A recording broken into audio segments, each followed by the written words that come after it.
नमस्ते, यहाँहरू सम्पूर्णलाई फेरि पनि स्वागत छ नेपाल अनलाइन स्कुलको युट्युब च्यानलमा। र आजको यो भिडियोमा हामी नेपाल राष्ट्र बैंक सहायक द्वितीयको रिटन एक्जाम अन्तर्गतको फर्स्ट पेपर यानि कि बैंकिङ टपिकमा पर्ने च्याप्टर नम्बर 4 मा बैंक तथा वित्तीय संस्थाले प्रदान गर्ने बैंकिङ सेवाहरूको सम्बन्धमा अध्ययन गर्न गइरहेका छौं। त्यसैले अब आउनुहोस्, आजको हाम्रो टाइटल रहेको छ हामीले अध्ययन गर्ने छलफल गर्ने विषय भनेको चाहिँ आजको यो भिडियोमा बैंक तथा वित्तीय संस्थाहरूले प्रदान गर्ने सेवा अथवा सुविधाहरूको सम्बन्धमा रहेको छ। अब त्यस्तो सेवा सुविधाहरू चाहिँ के हुन सक्छन् भन्दाखेरि एउटा डिपोजिट भयो, अनि लेटर अफ क्रेडिटको बारेमा नै हामी छलफल गर्नेछौँ, अनि बैंक ग्यारेन्टी भयो हैन, अनि एबीबीएस चेक क्लियरेन्स, अनि रेमिटान्स, त्यसपछि फरेन एक्सचेन्ज आदि इत्यादि धेरै विषयवस्तुलाई चाहिँ आजको यो भिडियोमा समेट्नेछौँ। त्यसैले अब आउनुहोस्, ढिला नगरी आजको विषयवस्तुतर्फ लागौँ। अब हामी सुरुमा चाहिँ राष्ट्रिय तथा अन्तर्राष्ट्रिय स्तरमा जुन बैंकिङ व्यवसायका आधुनिक सेवाहरू त्यसपछि सुविधाहरूलाई चाहिँ हेर्नेछौँ। यसको आधुनिक सेवा अनि सुविधा हेर्नेछौँ। त्यसपछि यो चाहिँ के को भन्दाखेरि राष्ट्रिय तथा अन्तर्राष्ट्रिय स्तरका बैंकिङ व्यवसायका है। अब हामी सुरुमा चाहिँ आधुनिक बैंकिङको सम्बन्धमा थोरै चर्चा गर्छौँ। अब आधुनिक बैंकिङको सुरुवात अथवा यस प्रणालीको विकासको थालनीहरू कसरी भयो त भन्ने सम्बन्धमा चाहिँ या विभिन्न डेट वाइज हामी बैंकहरू कहिले स्थापना भयो भन्ने सम्बन्धमा चर्चा गरौँ। सुरुमा चाहिँ 1157 मा बैंक अफ भेनिसको चाहिँ इटालीमा स्थापना भयो है। त्यसपछि भनेको 1301 मा चाहिँ स्पेनमा बार्सिलोना बैंक भनेर जुन बार्सिलोना बैंकको चाहिँ स्थापना भयो। त्यसपछि 1407 मा चाहिँ बैंक अफ जेनेभाको स्थापना भयो। यसै क्रममा अर्को भनेको बैंक अफ इङ्ल्यान्डको चाहिँ सन् 1694 मा इङ्ल्यान्डमा स्थापना भयो है। र त्यसपछि चाहिँ 1971 मा चाहिँ बैंक अफ युनाइटेड स्टेट भनेर कहाँ स्थापना भयो भन्दा युएसए मा स्थापना भयो। अब यसरी सङ्गठित अथवा संस्थागत बैंकिङ जुन प्रणालीहरूको विकासक्रम इटालीमा स्थापना भएको बैंक अफ भेनिसलाई अथवा यो बाटो चाहिँ सुरु भएको भने तापनि आधुनिक विश्वको पहिलो बैंक चाहिँ कुन हो त भन्दाखेरि बैंक अफ इङ्ल्यान्ड, जुन चाहिँ कहिले स्थापना भयो सन् 1694 मा इङ्ल्यान्डमा चाहिँ स्थापना भएको। त्यसैले गर्दा विश्वको पहिलो आधुनिक बैंक भनेको चाहिँ बैंक अफ इङ्ल्यान्डलाई मानिन्छ। अब परम्परागत रूपमा चाहिँ बैंक तथा जुन वित्तीय संस्थाहरूले विभिन्न खाताहरूमा निक्षेपहरू सङ्कलन गर्ने हैन, अनि सोको चाहिँ अब भुक्तानीहरू दिने अथवा ऋणहरू चाहिँ प्रवाह गर्ने कार्यहरू मात्रै सम्पन्न गर्दथ्यो, जुन चाहिँ परम्परागत रूपमा। तर बैंकिङ प्रविधि र जुन प्रणालीमा आएको विकास अथवा परिवर्तनहरूले चाहिँ बजारमा यसको उपभोक्तालाई चाहिँ बढाउनको साथसाथै यसको कार्यक्षेत्र स्कोपहरूमा पनि वृद्धि गर्दै आइरहेको छ। र जुन आजको 21औं शताब्दीसम्ममा आइपुग्दाखेरि मानिसहरूको हरेक आवश्यकताहरूलाई चाहिँ अब बैंकिङ क्षेत्रले परिपूर्ति गर्दै आइरहेको छ हैन। अब यसरी चाहिँ बैंकिङ वस्तुहरू जुन बैंकिङ प्रोडक्टहरूको चाहिँ वितरणमा आधुनिक प्रविधिहरूको प्रयोग गर्दै आइरहेको हुनाले आधुनिक बैंकिङ भएको छ, बैंकिङ क्षेत्रमा आधुनिकता आएको छ हैन। यस अन्तर्गत चाहिँ अब के हुन सक्छन् भन्दाखेरि अब सूचना प्रविधिको प्रयोग गरेर जुन उपभोक्ताहरूलाई चाहिँ उनीहरूको बैंकिङ अथवा अन्य सेवाहरू पनि बैंकद्वारा प्रदान गर्न सकिन्छ। र यो चाहिँ भयो हामीले आधुनिक बैंकिङको सम्बन्धमा थोरै यसको पृष्ठभूमिलाई चाहिँ हेरेका छौँ। अब यसपछि आधुनिक बैंकिङ प्रणालीका उपकरणहरू के रहेको छ त, यसको टुल्सहरू के हुन सक्छन् भने मैले यहाँ 10वटा उपकरणलाई चाहिँ उल्लेख गरेकी छु। फर्स्टमा चाहिँ मोबाइल बैंकिङ भयो, यसको उपकरण भनेको हैन। अनि त्यसपछि एसएमएस बैंकिङ भयो, इन्टरनेट अनलाइन बैंकिङ भयो, एटीएम भयो, त्यसपछि एबीबीएस सर्भिसहरू भयो, डेबिट क्रेडिट कार्ड भयो। त्यसपछि यो स्विफ्टको बारेमा हामी केही समयपछि यही भिडियोमा अध्ययन गर्नेछौँ। त्यसपछि भनेको पोइन्ट अन सेल्स सर्भिसहरू भयो, रेमिटान्स भयो, बिल्स पेमेन्ट सर्भिस आदि इत्यादि कुरा चाहिँ के हो त भन्दाखेरि आधुनिक बैंकिङ प्रणालीको उपकरण अथवा टुल्सहरू हो। अब यसपछि चाहिँ के छ भन्दाखेरि आधुनिक बैंकिङ प्रणालीको फाइदाहरू के रहेको छ त, यो सम्बन्धमा पनि जानिराखौँ। अब यसको फाइदाहरू चाहिँ पहिलो पोइन्टमा भनेको चाहिँ एउटा फाइदा के छ भने यसले चाहिँ ग्राहकहरूलाई सर्वसुलभ अथवा तीव्र गतिमा सेवाहरू प्रवाह गर्नका लागि मद्दत गर्छ है। तीव्र गतिमा सेवाहरू प्रवाह गर्नलाई मद्दत गर्छ। अर्को फाइदा के छ भने यसले भुक्तानीका लागि गरिने जुन मुद्राको प्रयोगमा कमी ल्याउँछ अर्को भनेको ग्राहकहरूले उपभोग गर्ने सेवाहरूको लागि चाहिँ बैंकिङ प्रणालीबाट भुक्तान गर्न सजिलो बनाएर चाहिँ यसले सहयोग गर्छ भने बैंकिङ व्यवसायको आम्दानीमा पनि वृद्धि गरेर यसले सहयोग गर्छ जुन आधुनिक बैंकिङ प्रणालीले। त्यसैगरी आर्थिक कर्मचारी अथवा व्यवस्थापकीय प्रशासनहरूलाई चाहिँ चुस्त दुरुस्त रूपमा राख्नको लागि पनि यसले सहयोग गर्छ। त्यति मात्र नभई जुन ग्राहक सेवामा अभिवृद्धि अथवा सेवाको गुणस्तरमा वृद्धि गर्नमा पनि सहयोग गर्छ। त्यसैगरी चाहिँ अब विस्तारित बैंकिङ सेवा अथवा वित्तीय समावेशितामा पनि वृद्धि ल्याउनमा यो आधुनिक बैंकिङ प्रणालीले फाइदा पुर्याउने गर्छ। र यो भयो हामीले आधुनिक बैंकिङ प्रणालीको चाहिँ फाइदाहरू के रहेको छ भन्ने सम्बन्धमा छोटकरीमा अध्ययन गर्यौं, विभिन्न पोइन्टहरुमा छलफल गर्यौं। अब यसपछि चाहिँ हामी निक्षेप सेवाको अवधारणा, त्यसपछि यसको स्रोत हैन, संकलन अथवा परिचालनको सम्बन्धमा चाहिँ छुट्टा छुट्टै अध्ययन गर्नेछौं। सुरुमा चाहिँ हामी बैंक डिपोजिटको बारेमा यानि कि बैंक निक्षेपको सम्बन्धमा थोरै चर्चा गर्छौं है।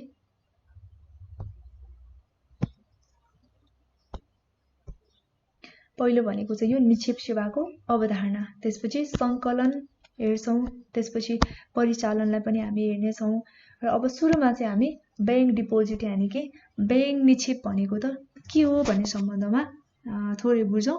अब हामीले सामान्य अर्थमा बुझ्नु पर्दा निक्षेप भनेको चाहिँ के हो भन्दाखेरि डिपोजिट हैन। डिपोजिट भन्नाले चाहिँ अब कसरी बुझ्ने भन्दाखेरि बैंक अथवा वित्तीय संस्थाहरूको जुन खाता अकाउन्टमा चाहिँ जम्मा भएको रकमलाई चाहिँ बुझ्नु पर्छ निक्षेप अथवा डिपोजिट भन्नाले हैन। यो चाहिँ सामान्य अर्थमा हामीले बुझ्नु पर्दा।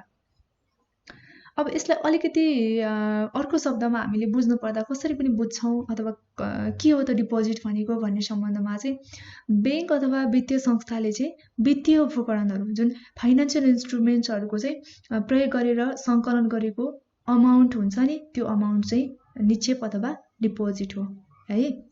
अब यसको जुन बैंक डिपोजिटको सम्बन्धमा चाहिँ यहाँ मैले एउटा उल्लेख गरेकी छु, बाफिया 2073 दफा 2 भनेको चाहिँ बैंक तथा वित्तीय संस्था सम्बन्धी ऐन 2073 को दफा 2 मा उल्लेख भए अनुसार चाहिँ के हो भन्दाखेरि ब्याज अथवा बिना ब्याजमा दिने गरी बैंक अथवा वित्तीय संस्थाको चल्ती बचत अनि मुद्दती खाता करेन्ट अकाउन्ट है, फिक्स अकाउन्ट मा चाहिँ ग्राहक मार्फत जम्मा भएको रकमलाई सम्झाउनु पर्छ एउटा।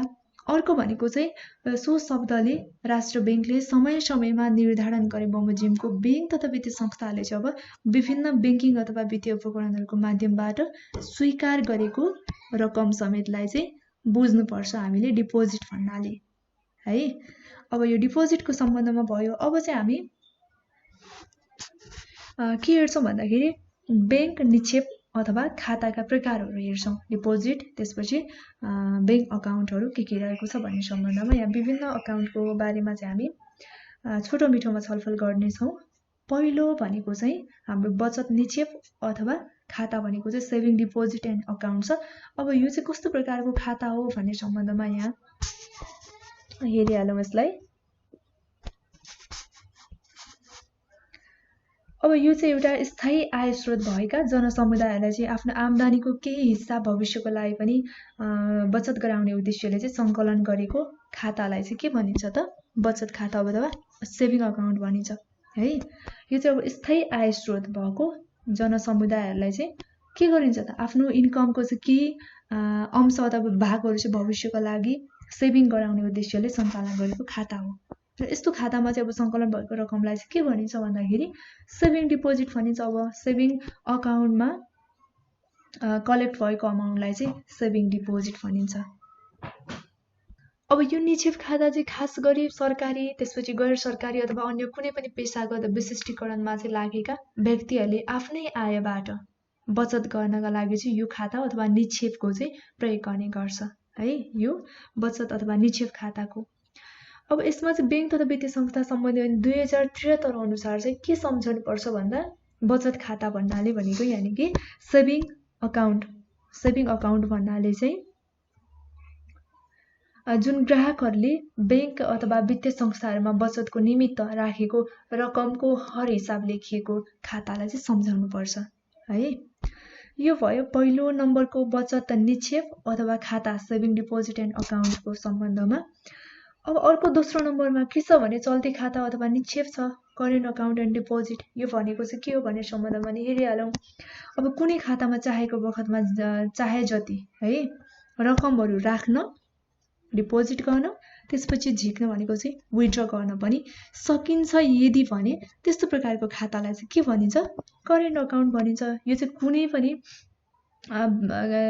बेलामा चाहिँ आफूलाई आवश्यक परेको बेलामा झिक्न पनि सकिने र राख्न पनि सकिने, र हामीले अघिल्लो भिडियोहरुमा छलफल पनि गरिसकेका छौँ। यसलाई चाहिँ सर्टकटमा यो करेन्ट अकाउन्टमा चाहिँ इन्ट्रेस्ट दिँदैन भनेर, यो किनकि जति बेला राख्न पनि मिल्ने झिक्न पनि मिल्ने भएकोले गर्दा यसमा चाहिँ इन्ट्रेस्ट पनि दिँदैन भनेको हुन्छ हैन। त्यसैले गर्दा चाहिँ यस्तो खाता चाहिँ करेन्ट अकाउन्ट हो। अब जुन करेन्ट अकाउन्टमा सङ्कलन भएको अमाउन्टलाई चाहिँ के भनिन्छ त भन्दाखेरि करेन्ट डिपोजिट भनिन्छ है।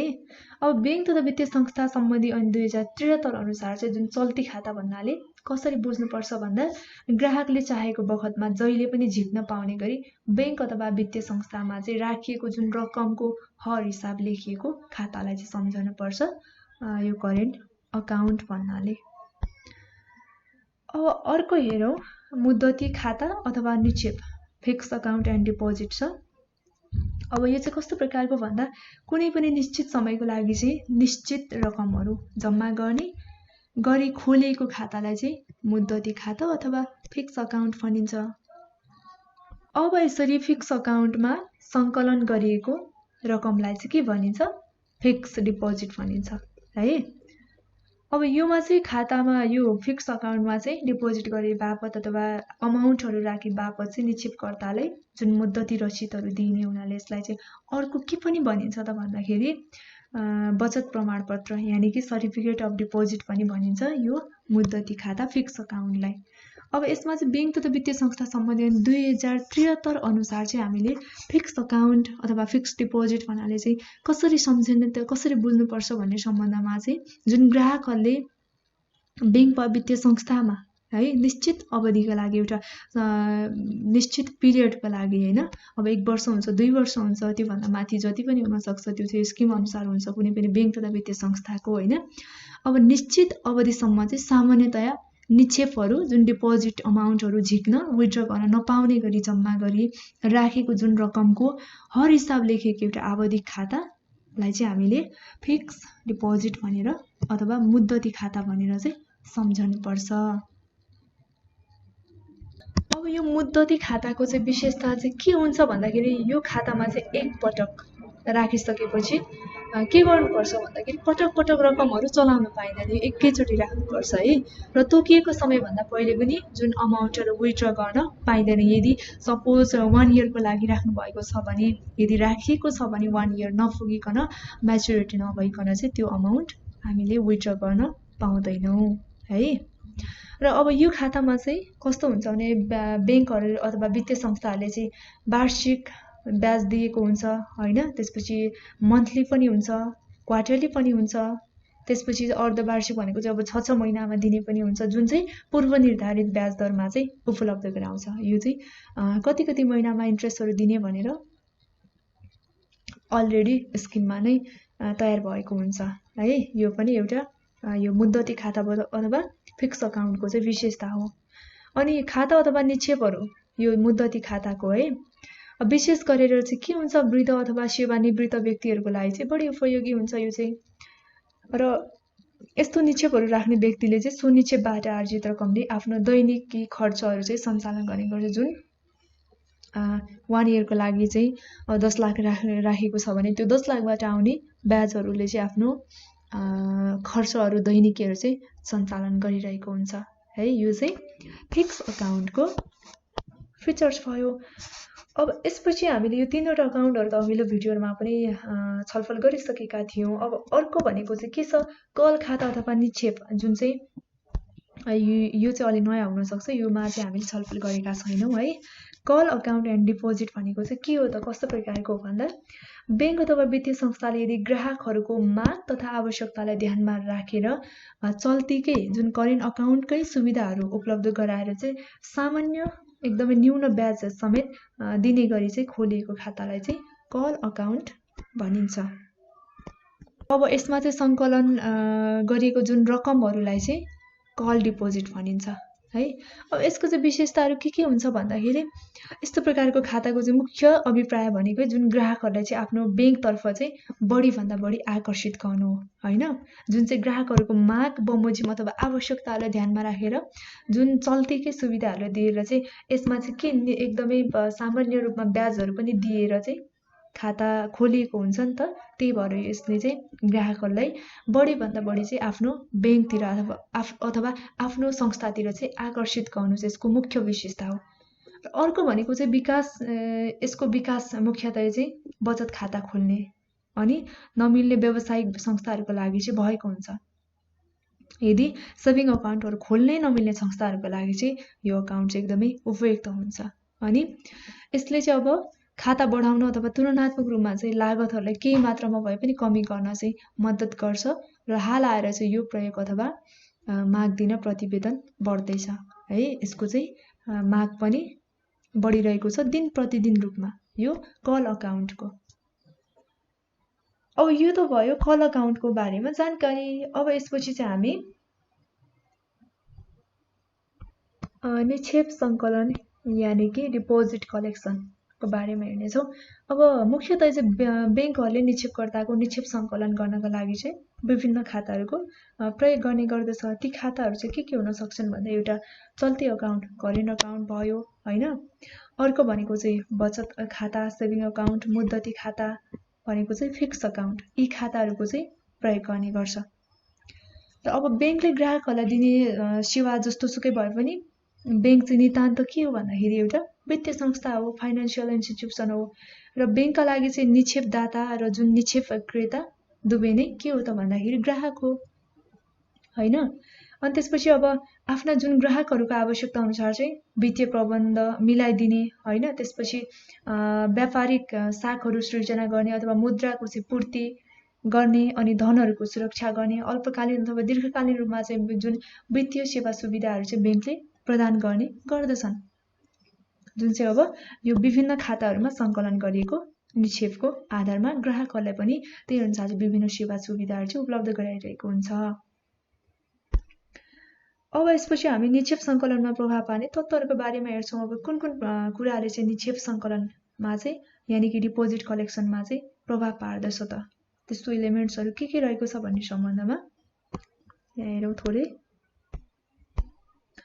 अब एउटा भनेको चाहिँ जनताको आय स्तर छ।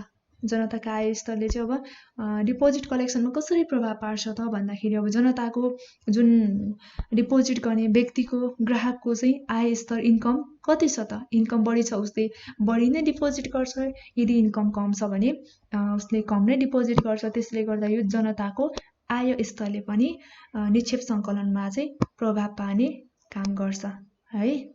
अब अर्को भनेको चाहिँ बचत गर्ने क्षमता एवं बानी। अब हामीले थाहा पाइसक्यौँ एक त जनताको आय स्तरले प्रभाव पार्ने भयो, आय स्तरका आधारमा चाहिँ अब डिपोजिट कति गर्ने हो भन्ने कुरा पनि भयो।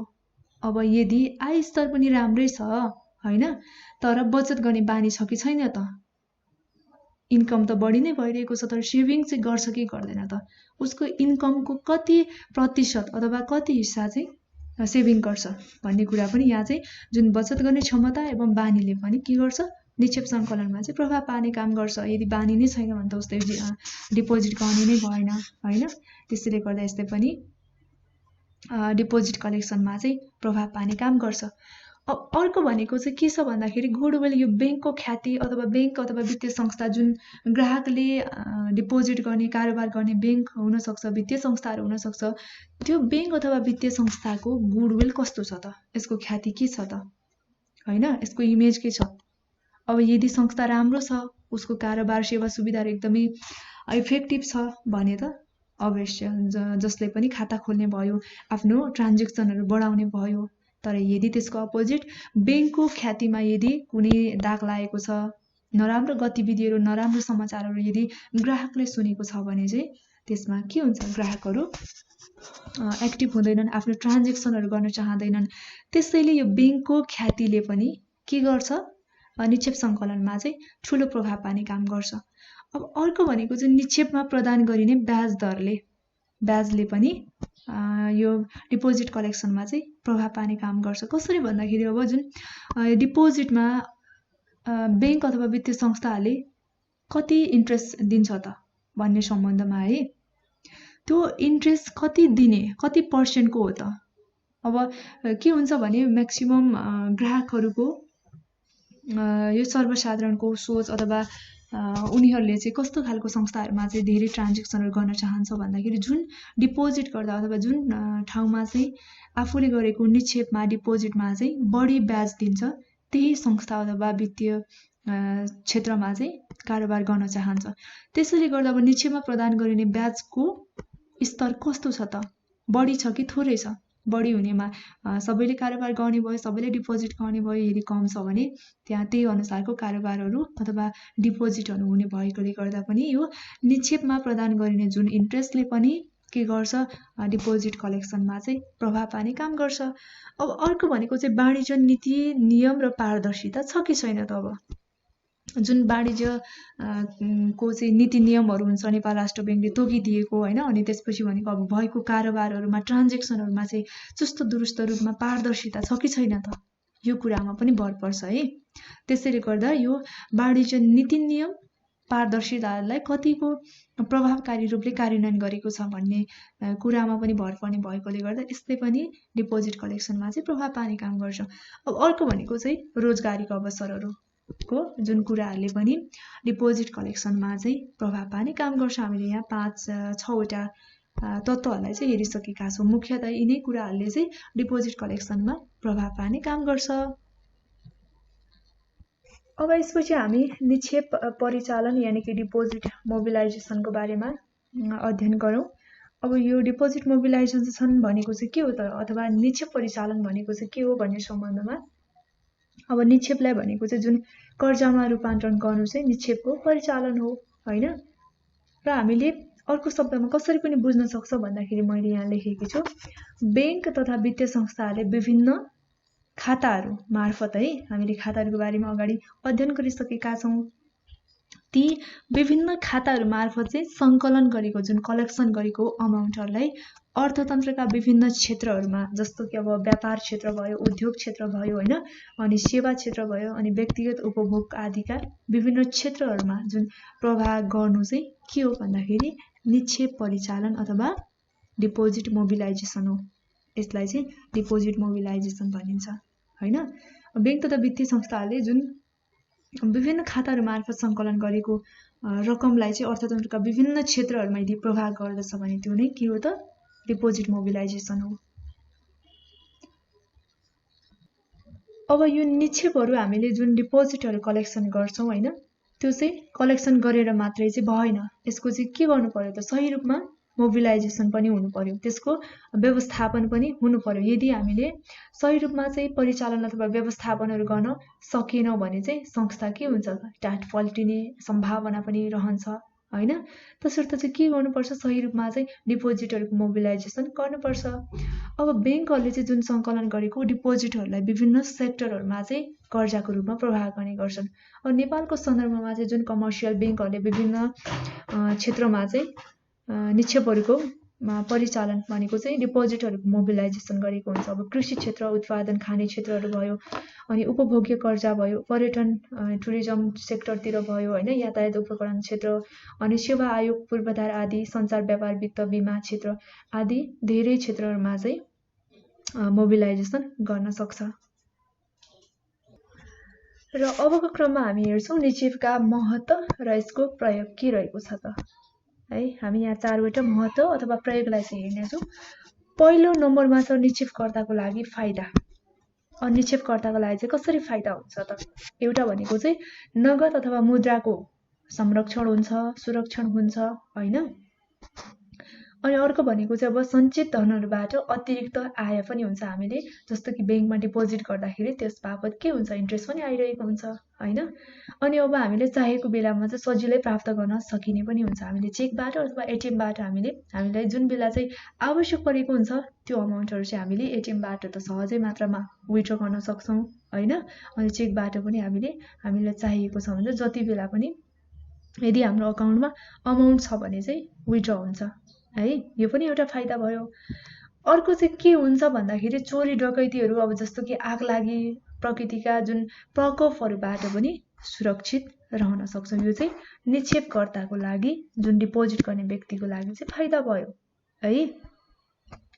अब अर्को ब्याङ्कको लागि चाहिँ के फाइदा हुन्छ त भन्दाखेरि प्राथमिक कार्यहरू मजबुत हुने हुन्छ हैन, तरलताहरू कायम गर्न सजिलो हुन्छ, अनि उत्पादन अथवा लगानीका लागि चाहिँ स्रोतहरू जुटाइदिनको लागि पनि सजिलो हुन्छ भने चाहिँ जुन सर्वसाधारणको रकमहरूबाट आम्दानी प्राप्त गर्न पनि सकिने हुन्छ। यो चाहिँ ब्याङ्कको लागि फाइदा है।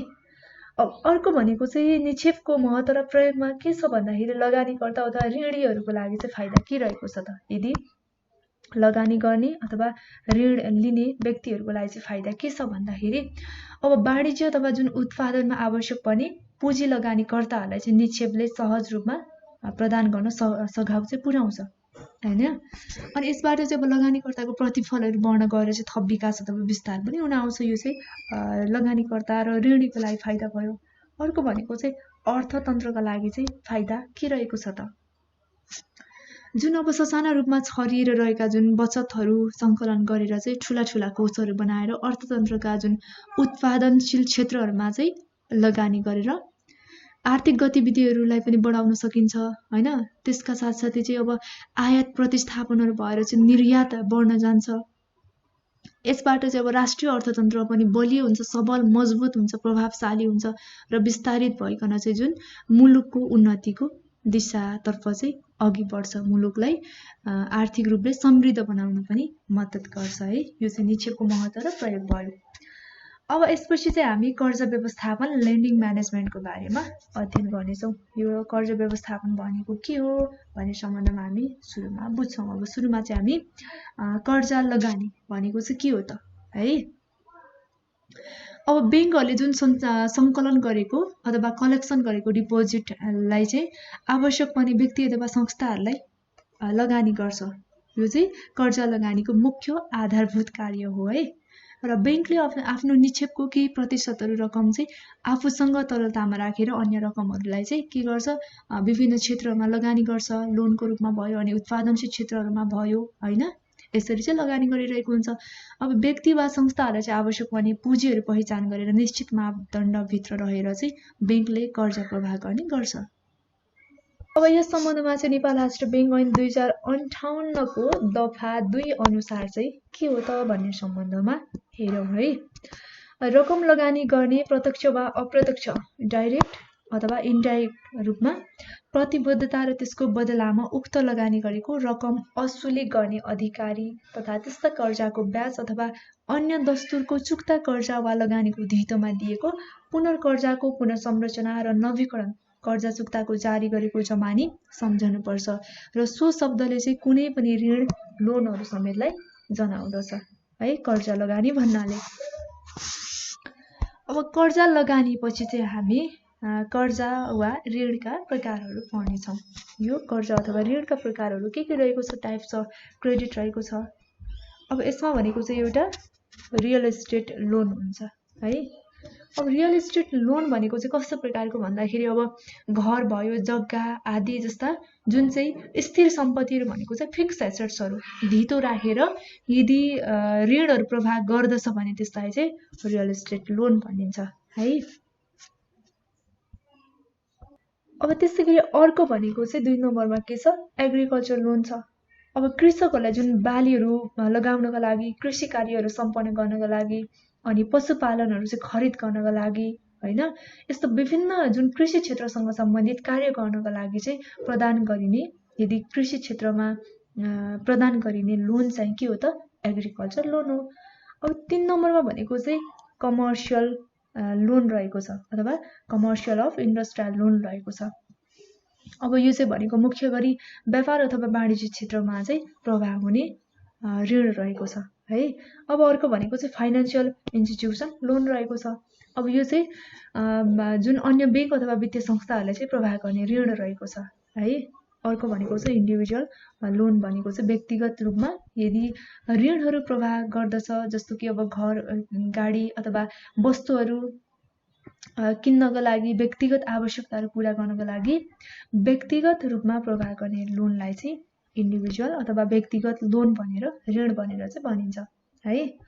अब मिसलेनियस लोनमा चाहिँ के हुन्छ त भन्दाखेरि यो माथि उल्लेख भए बाहेकका जुन कुनै पनि क्षेत्रमा अथवा यी बाहेकको जुन अन्य क्षेत्रमा चाहिँ प्रवाह गरिने ऋणहरूलाई चाहिँ मिसलेनियस लोन भनेर भनिन्छ।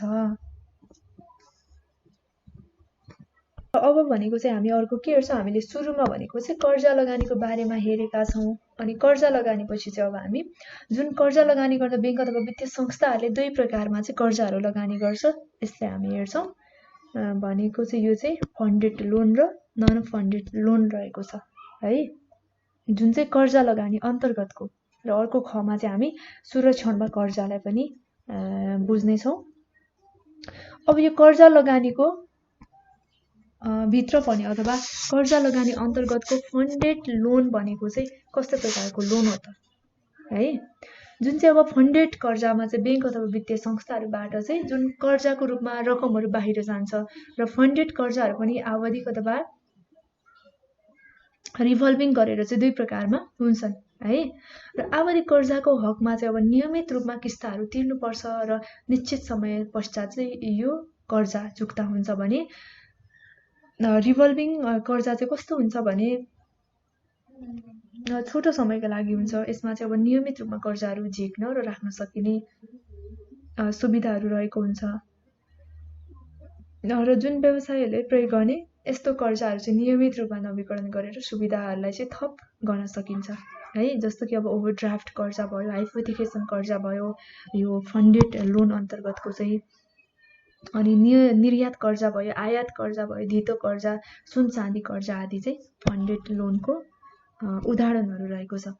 अब यस अन्तर्गत अर्को के छ भन्दा जुन कर्जा लगानी अन्तर्गत भनेको चाहिँ नन फन्डेड लोन रहेको छ। अब नन फन्डेड लोनको हकमा जुन बैंक अथवा वित्तीय संस्थाहरूले चाहिँ तत्काल नगदहरू रकमहरू चाहिँ कर्जाको रूपमा नदिए तापनि भविष्यमा दायित्व सृजना हुन सक्दछ। तसर्थ यस्ता कर्जाहरू चाहिँ जोखिमयुक्त भने रहिरहन्छन्। बैंक जमानत अथवा प्रतिपत्र जस्ता चाहिँ जुन यो नन फन्डेड लोनको चाहिँ एक्जाम्पलहरू हुन् है। अब अर्को भनेको चाहिँ हामी हेर्छौँ कर्जा सुरक्षणमा लगानी, सुरक्षणमा कर्जा लगानी छ है।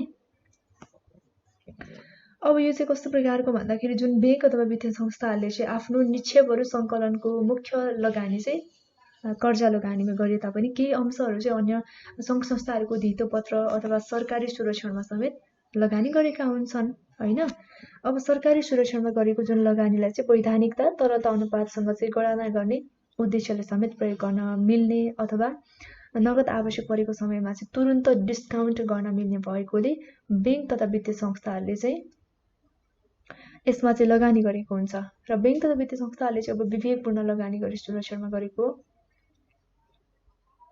जुन लगानीबाट चाहिँ राम्रो मुनाफाहरू कमाउन सक्दछन् भने त्यस्तो लगानी चाहिँ सबैभन्दा सुरक्षित रहने भएकोले जुन निक्षेपको ठुलो हिस्सा चाहिँ के हुन्छ भन्दाखेरि सुरक्षण लगानीमा गरेको हुन्छ। यहाँ कर्जा भएको छ,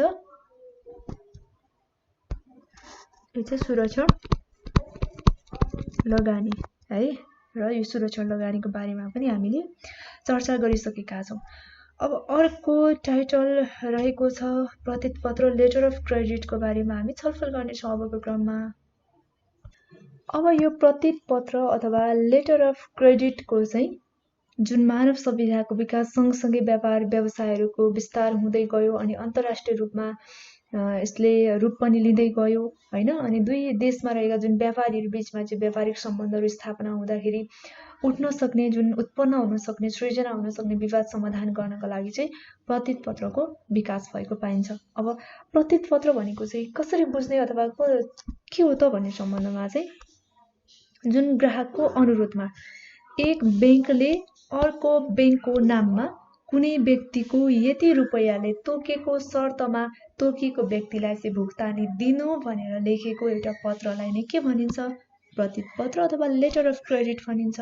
जुन चाहिँ एउटा बैंकले अर्को बैंकको नाममा है कुनै पनि व्यक्तिले अब यति रकम चाहिँ तोकेको छ सो शर्तमा, जुन व्यक्तिले तोकेको रकमको शर्तमा चाहिँ तोकेको व्यक्तिलाई चाहिँ भुक्तानी दिनु भनेर लेखेको पत्र नै लेटर अफ क्रेडिट हो है। र यो प्रतिपत्र भनेको चाहिँ एक प्रकारको प्रतिबद्धता पनि हो, कमिटमेन्ट जस्तो पनि हो हैन।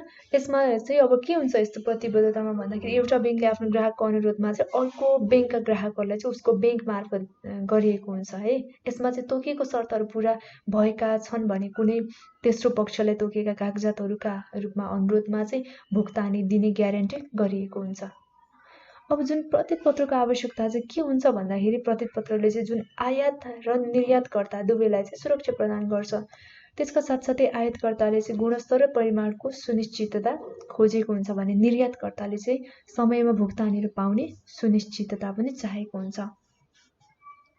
र प्रतिपत्रबाट चाहिँ जुन कारोबारहरू गरिरहँदा निर्यातकर्ताको कागजबाट जुन आयातकर्ताले चाहे बमोजिमको गुणस्तर अनि परिमाण प्रमाणित नभएसम्म चाहिँ भुक्तानी नदिने हुँदा आयातकर्ता सुरक्षित हुन्छ भने निर्यातकर्ता पनि आफूले बिक्री गरेको वस्तुसँग चाहिँ सम्बन्धित कागजातहरू आफूले रोजेको स्थानीय बैंकमा चाहिँ पेश गरेपछि भुक्तानी पाउने कुरामा चाहिँ ढुक्क हुने भएकोले के हुन्छ त भन्दाखेरि प्रतिपत्रलाई चाहिँ सुरक्षित पनि मानिन्छ है।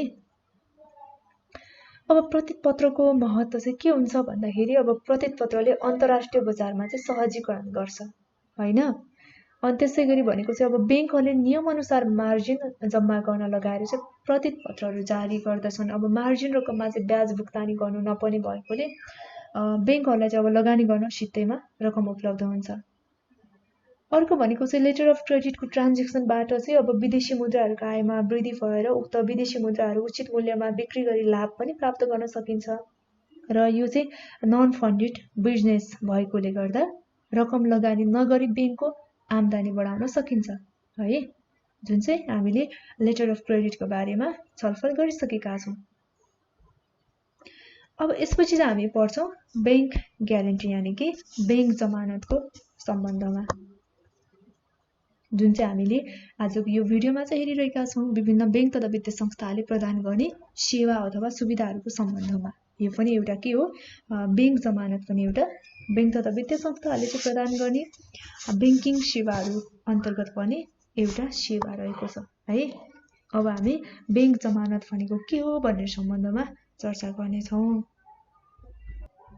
अब बैंक जमानतमा चाहिँ कुनै दुई पक्षहरू बीचमा कारोबार हुँदाखेरि ट्रान्जेक्सन हुँदाखेरि यदि अविश्वासको सम्भावनाहरू रहेको छ भने हैन, अथवा अविश्वासको सम्भावनाहरू पनि हुन्छ कुनै दुई पक्ष बीचमा कारोबारहरू गर्दाखेरि हैन।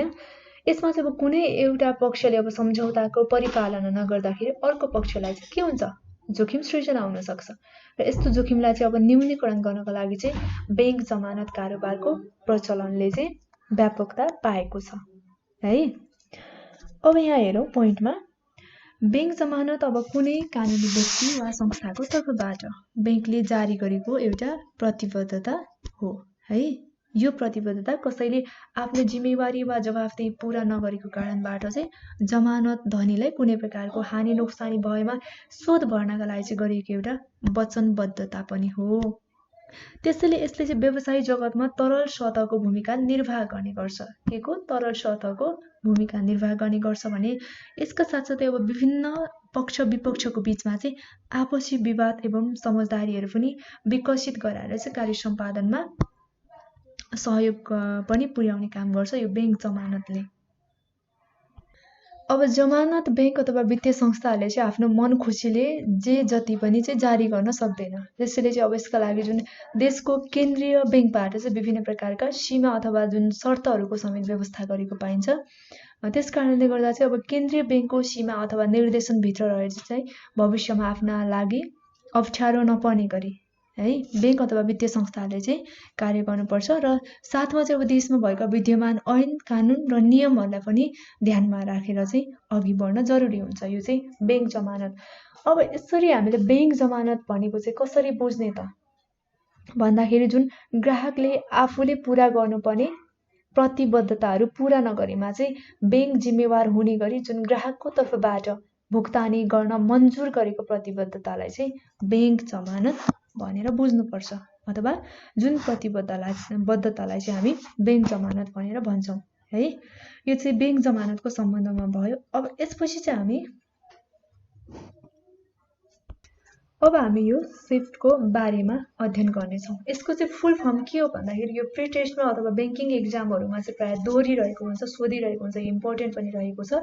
यो SWIFT को चाहिँ फुल फर्म के हो त भन्दाखेरि society for world wide interbank financial telecommunication रहेको छ है। यसको फुल फर्म चाहिँ जुन स्विफ्टको चाहिँ फुल फर्म भनेको society for world wide interbank financial telecommunication रहेको छ। यो मोस्ट इम्पोर्टेन्ट रहेको छ प्री टेस्ट एक्जामको लागि र ब्याङ्किङको लागि पनि एकदमै महत्त्वपूर्ण रहेको छ है। अब यो स्विफ्ट भनेको चाहिँ के हो भन्ने सम्बन्धमा चाहिँ जुन एउटा अन्तर्राष्ट्रिय वित्तीय कारोबारमा चाहिँ एकै प्रकारका सर्वमान्य भाषाहरू भनेको चाहिँ युनिभर्सल कमन ल्याङ्ग्वेज प्रयोग गर्ने र विश्वभरका वित्तीय संस्थाहरू बीचमा चाहिँ आर्थिक तथ्याङ्कहरू प्रशोधन अथवा सञ्चारको अन्तर सम्बन्ध कायम गर्ने उद्देश्यले स्थापित सदस्य नै के हो त स्विफ्ट हो। अब यो society for world wide interbank financial टेलिकम्युनिकेसनले आफैले चाहिँ कुनै वित्तीय कारोबारहरू चाहिँ गर्दैन, तर यसले चाहिँ ब्याङ्क अथवा वित्तीय संस्थाहरू जुन रहेको हुन्छ तिनीहरूको चाहिँ सूचनाहरू आदान प्रदान गर्ने गर्छ र यसैको आधारमा चाहिँ के हुन्छ रकमहरूको भुक्तानी हुने व्यवस्था पनि छ र अन्य माध्यमद्वारा चाहिँ अब रकमहरू एक ठाउँबाट अर्को ठाउँमा चाहिँ पठाउँदा जोखिमहरू हुने भएकोले यस्तो जोखिमलाई चाहिँ न्यूनीकरण गर्न पनि यो स्विफ्टको चाहिँ प्रयोग गर्ने गरिन्छ है। यो सेवा चाहिँ अब छिटो हुन्छ, छरितो एवं विश्वसनीय पनि हुन्छ। त्यसैले गर्दा चाहिँ विश्वभरि नै यो निकै प्रचलित भुक्तानीको माध्यममा रहेको छ है। अब यसको महत्त्व चाहिँ के हुन्छ भन्दाखेरि ब्याङ्क अथवा वित्तीय संस्थाहरू मार्फत चाहिँ हुने जुन प्रतिपत्र लेटर अफ क्रेडिट लगायतका विभिन्न कारोबारहरूमा चाहिँ यसको प्रयोग गरिन्छ। अनि यसले चाहिँ अब के गर्छ भन्दाखेरि विश्व वित्तीय बजारमा गतिशीलता हैन निश्चितताहरू कायम गरेर पनि विश्वसनीयता वृद्धिमा पनि महत्त्वपूर्ण भूमिका चाहिँ खेलेको हुन्छ। अनि अन्तर संस्था अथवा अन्तर्देशीय वित्तीय कारोबारमा हुने जुन जोखिमहरूलाई न्यूनीकरण गर्नमा पनि यसले सहयोग गरेको हुन्छ भने चाहिँ वैदेशिक व्यापारलाई सहयोग गरेको हुन्छ। अनि वित्तीय कारोबारहरूमा चाहिँ संलग्न सङ्घ संस्थाहरू बीचमा पनि आवश्यक सूचनाहरू आदान प्रदान गरेर पनि सहयोग गरेको हुन्छ। र अब अर्को हामी हेर्छौँ रहेको छ अन्तर्ब्याङ्क कारोबार। अन्तर्ब्याङ्क कारोबार भनेको चाहिँ के हो भन्ने सम्बन्धमा अब हेरौँ। अब एउटै ब्याङ्कको शाखा अथवा शाखाहरू बीचमा हुने कारोबारलाई चाहिँ अन्तर शाखा कारोबार भनिन्छ है। यहाँ हामीले चाहिँ मैले सुरुमा चाहिँ अन्तर्ब्याङ्क भने अन्तर्ब्याङ्कको बारेमा नि हामी केही समयपछि हेर्नेछौँ। तर यो चाहिँ के हो त अन्तर शाखा भनेको चाहिँ अब एउटै ब्याङ्कको विभिन्न ब्रान्चहरू बीचमा हुने ट्रान्जेक्सनलाई चाहिँ यो अन्तर शाखा कारोबार भनिन्छ है। अब यसमा चाहिँ के हुन्छ एबिबिएस भयो, एटिएम भयो, त्यसपछि क्लियरिङ हाउस, कोष स्थानान्तरण आदि चाहिँ जुन चेक अथवा ड्राफ्टहरूबाट चाहिँ भुक्तानी दिने जम्मा गर्ने आदि कार्यहरू चाहिँ यो अन्तर शाखा कारोबार अन्तर्गत पर्दछ है। अब अर्को चाहिँ हामी अन्तर्ब्याङ्क कारोबार हेर्छौँ जुन चाहिँ इन्टरब्याङ्क ट्रान्जेक्सन रहेको छ। अब यो चाहिँ कस्तो प्रकारको कारोबार हो भन्दाखेरि अन्तर शाखा भनेको चाहिँ एउटै ब्याङ्कको विभिन्न ब्रान्चहरू बीचमा हुने ट्रान्जेक्सन भयो भने अब इन्टरब्याङ्क ट्रान्जेक्सन चाहिँ कुनै पनि ब्याङ्कले अर्को ब्याङ्कसँग गर्ने कारोबारलाई चाहिँ अन्तर्ब्याङ्क कारोबार अथवा इन्टरब्याङ्क ट्रान्जेक्सन भनिन्छ है। यसमा चाहिँ झुकिन पनि सक्ने अवस्था आउन सक्छ। जस्तो कि अब अन्तर शाखा र अन्तर्ब्याङ्कमा चाहिँ के बुझ्नु पर्यो भन्दा अन्तर शाखामा चाहिँ एउटै ब्याङ्कको विभिन्न ब्रान्चहरू हुने बीचमा चाहिँ हुने ट्रान्जेक्सन र अन्तर्ब्याङ्क भनेको चाहिँ अब कुनै पनि एउटा ब्याङ्कले चाहिँ अर्को ब्याङ्कसँग गर्ने कारोबार चाहिँ अन्तर्ब्याङ्क कारोबार रहेको छ। अब यो अन्तर शाखा कारोबारमा चाहिँ जुन के हुन्छ भने ग्राहकहरूले जुनसुकै शाखामा हैन जुनसुकै ब्रान्चमा खाता खोले तापनि सोही ब्याङ्कको अरू शाखाहरूबाट भनेको चाहिँ जुनसुकै अरू ब्रान्चहरूबाट चाहिँ पैसाहरू झिक्न अथवा जम्मा गर्न भनेको चाहिँ डिपोजिट गर्न पनि सक्छ र विथड्र गर्न पनि सक्छ है।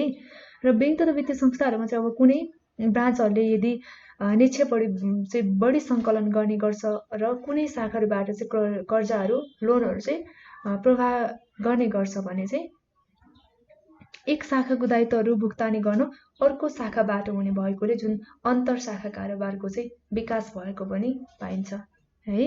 यो चाहिँ अन्तर शाखाको बारेमा भयो ब्रान्चहरूको सम्बन्धमा। अर्को यो इन्टर ब्याङ्कमा चाहिँ अब यो अन्तर ब्याङ्क कारोबारको सहायताले चाहिँ बजारमा तरलताहरू कायम गर्न सघाउनुको साथसाथै जुन तरलताको अभाव हुने ब्याङ्कहरूले चाहिँ कम ब्याज दरमा तरलता बढी हुने ब्याङ्कसँग चाहिँ ऋणहरू लिएर आफ्नो आवश्यकताहरू पुरा गर्न सक्छ है।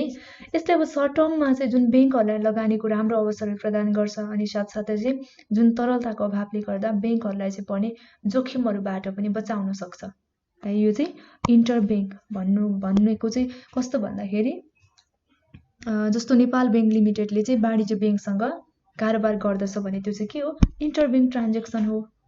अब यस अन्तर्गत चाहिँ के पर्छन् भन्दा एटिएम भयो, त्यसपछि क्लियरेन्स भयो, चेक ड्राफ्टहरूको भुक्तानी जम्मा गर्ने होइन, जुन चाहिँ क्लियरिङ हाउस आदि कार्यहरू चाहिँ पर्दछ। अब चाहिँ हामी अन्तर शाखा र अन्तर ब्याङ्क कारोबारको बिचमा के फरक छ त भन्ने सम्बन्धमा हेर्छौँ।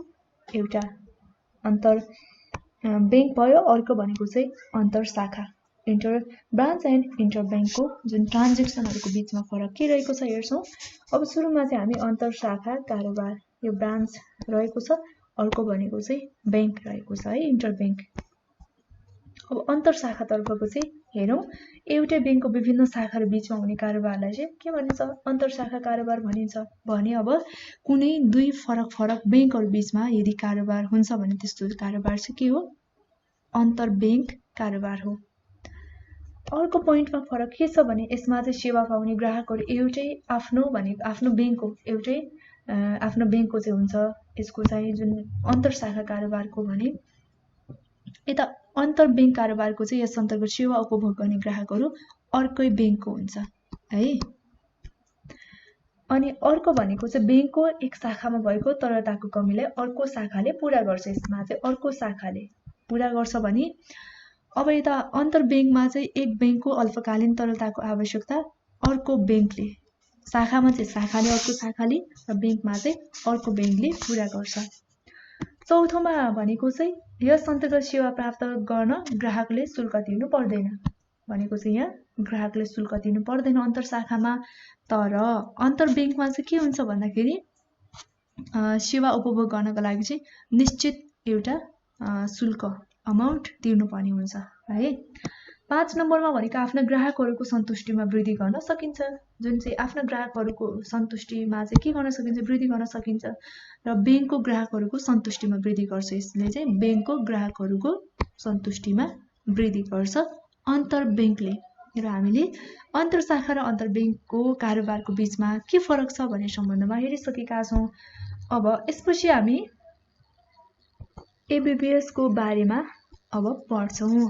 एबिबिएस भनेको चाहिँ एनी ब्रान्च ब्याङ्किङ सर्भिस रहेको छ है। अब यसमा चाहिँ हामीले कसरी बुझ्नु पर्यो भन्दा कुनै पनि ग्राहकहरूले आफ्नो खातामा रहेको रकमहरू झिक्न अथवा राख्नका लागि अन्य ब्याङ्किङ सेवाहरू चाहिँ उक्त ब्याङ्कको जुनसुकै शाखाहरू अथवा ब्रान्चहरूबाट चाहिँ प्राप्त गर्न सकिने जुन सुविधा हुन्छ त्यसलाई चाहिँ एबिबिएस भनिन्छ। र हामीले अर्को शब्दमा चाहिँ एबिबिएस भन्नाले चाहिँ कसरी पनि बुझ्न सक्छौँ भने कुनै पनि ब्याङ्कको एउटा शाखामा है खाता खोलेर चाहिँ ब्याङ्किङ कारोबारहरू जुन गरेको व्यक्तिले सोही ब्याङ्कको देशभर अथवा नेपालभरको कुनै पनि शाखा अथवा उपशाखाहरूबाट चाहिँ ब्याङ्किङ ट्रान्जेक्सनहरू गर्न मिल्ने पद्धति चाहिँ के हो त भन्दा एबिबिएस हो भनेको एनी ब्रान्च ब्याङ्किङ सर्भिस हो।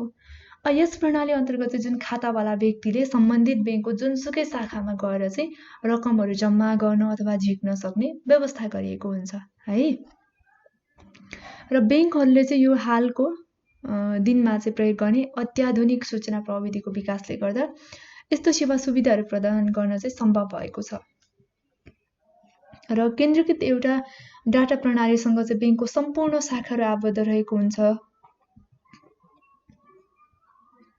अनि यसरी चाहिँ कुनै पनि अब शाखामा रहेको जुन ग्राहकहरूको विवरण केन्द्रहरू डाटाबेसमा चाहिँ उपलब्ध हुने गर्छ, जसले गर्दा चाहिँ कुनै पनि शाखाबाट त्यस्तो ग्राहकहरूले आफ्नो वित्तीय कारोबारहरू चाहिँ सञ्चालन गर्न सक्छन् है। र एबिबिएस प्रणालीले चाहिँ जुन ब्याङ्किङ ग्राहकहरूसँग चाहिँ ब्याङ्किङ कारोबारहरूमा सरलता, मितव्ययिता, सहजता होइन सुरक्षाको व्यवस्था पनि गरेको हुन्छ। यसबाट चाहिँ अब शीघ्र अथवा प्रभावकारी सेवाहरू पनि प्राप्त गर्न सकिन्छ। र अब एबीबीएस को फाइदा अथवा सुविधाहरू चाहिँ के हुन सक्छन् भन्दाखेरि अब यो बैंकको जुनसुकै शाखाबाट पनि बैंकिङ ट्रान्ज्याक्सनहरू गर्न सकिने भयो, एउटा फाइदा सुविधा भयो हैन। अर्को भनेको चाहिँ अब बैंकको जुनसुकै ब्रान्चहरूबाट चेकबुकहरू पनि लिन सकिने भयो है। त्यसैगरी अब अर्को के पनि हुन सक्छ भने चेकहरूको भुक्तानी रोक्का गर्न पनि सकिन्छ हैन। अनि जुनसुकै ठाउँको अब शाखामा चाहिँ नगदहरू डिपोजिट गर्न विथड्र गर्न पनि सकिन्छ। त्यसैगरी बैंक अब जुनसुकै शाखाहरूबाट चाहिँ क्यासहरू कलेक्सन गर्न पनि सकिन्छ। त्यसैगरी अब बैंक विवरणहरू जुनसुकै ब्रान्चहरूबाट पनि प्राप्त गर्न सकिन्छ। एटीएमहरू जुनसुकै ब्रान्चहरूबाट पनि प्राप्त गर्न सकिन्छ। यो चाहिँ के हो त एबीबीएस को फाइदा अथवा सुविधाहरू हो, यो चाहिँ ग्राहकको लागि है। अब यति भएपछि एबीबीएस पनि हामीले बुझिसकेका छौं। अब चाहिँ हामी चेक क्लियरेन्सको बारेमा पढ्नेछौं। यो चाहिँ के हो त भनेर हेर्नेछौं। अब चेकका विभिन्न पक्षहरू पनि छ, हामी क्रमशः हेर्नेछौं यसलाई चाहिँ। अब सुरुमा हामी चेक क्लियरेन्सको बारेमा हेरौं है, पढौं।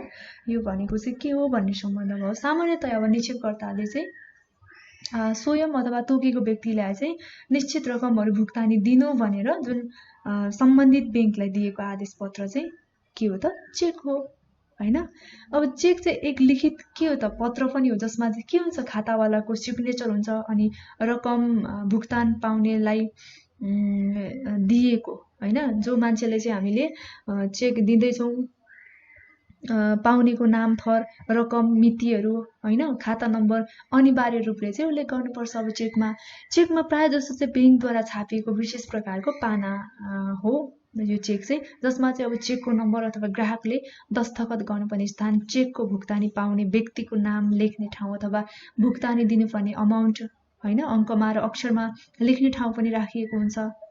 अनि चेकमा चाहिँ अब विशेष गरी चेक लेख्नेवाला वा खातावाला ड्रयर है आदेश दिने बैंक भनेको चाहिँ ड्रई भयो। र बैंकको जुन भुक्तान पाउने व्यक्ति पेयी गरी 3 पक्षहरू हुन्छ है। चेकको पक्षहरू चाहिँ विशेष गरी 3 पक्षहरू हुन्छ। खातावाला जारीकर्ता भइहाल्यो यो, अर्को भनेको आदेश प्राप्तकर्ता, त्यसैगरी के हुन्छ भुक्तानी प्राप्तकर्ता हुन्छ।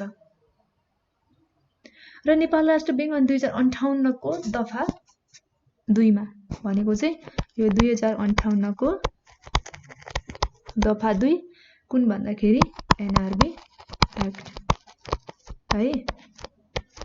एनआरबी एक्ट 2058 को दफा 2 मा चाहिँ चेक भन्नाले कसरी बुझ्नुपर्छ भन्दाखेरि माग्न साथ भुक्तानी दिनु भनेर कुनै पनि बैंक उपर खिचिएको विनिमय पत्र चाहिँ बुझ्नुपर्छ अथवा सम्झनुपर्छ।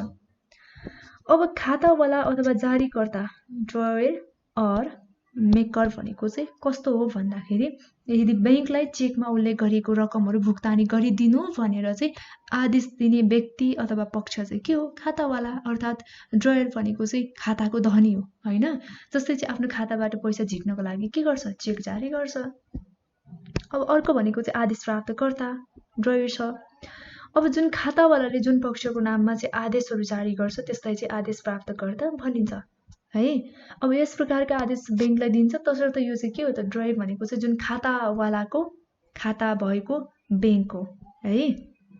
त्यसपछि भुक्तानी प्राप्तकर्ता छ, पेयी छ। अब चेकमा उल्लेख गरेको रकम बैंकले जुन व्यक्ति अथवा जुन पक्षलाई चाहिँ भुक्तानी गर्छ त्यसलाई चाहिँ के भनिन्छ भुक्तानीकर्ता भनिन्छ है। र खातावाला अथवा जारीकर्ता आफैले चाहिँ भुक्तानी प्राप्तकर्ता भनेर पनि हुन सक्छ। यो चाहिँ चेकको पक्षहरू भयो। 3 पक्षहरूको बारेमा हामीले पढिसकेका छौं है।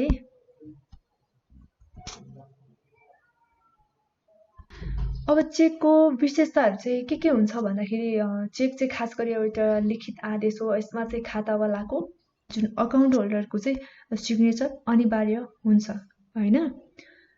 अनि यो चाहिँ एउटा निशर्त आदेश पनि, यसको चाहिँ पालना गर्नु के हो बैंकको कर्तव्य पनि हुन जान्छ। अनि खातावालाको खाता भएको बैंक उपर चाहिँ खिचिएको हुन्छ अनि निश्चित रकमको हुन्छ र सो रकमहरू अङ्कमा हैन अमाउन्टमा र वर्डमा पनि लेख्नुपर्ने चाहिँ हुन्छ। यो चेकको बारेमा यति बुझ्दा हुन्छ। हामीलाई थाहा नै छ चेकको बारेमा धेरै कुरा है। अब चेक क्लियरेन्स भनेको चाहिँ के हो त? यो चाहिँ बैंक अथवा वित्तीय संस्थाले आफ्ना ग्राहकहरूको रकम एक खाताबाट अर्को खातामा हस्तान्तरण गर्ने प्रक्रिया चाहिँ चेक क्लियरेन्स हो। अब चेक क्लियरेन्सको सम्बन्धमा चाहिँ हामी एक्जाम्पलबाटै बुझौँ है, एकदमै सर्टकटमा बुझ्छौँ। अब मानव एक्जाम्पलको लागि चाहिँ राम भन्ने व्यक्तिले चाहिँ श्याम भन्ने व्यक्तिलाई दिनुपर्ने रकम चाहिँ कति छ भन्दाखेरि सपोज 1 लाख छ अरे है। यो चाहिँ रामले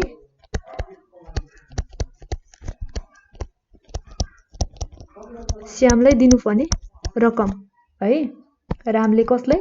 श्यामले दिनुपर्ने रकम चाहिँ 1 लाख छ। अब रामको अकाउन्ट चाहिँ कुन बैंकमा छ भन्दाखेरि बैंक अफ काठमाडौँमा छ।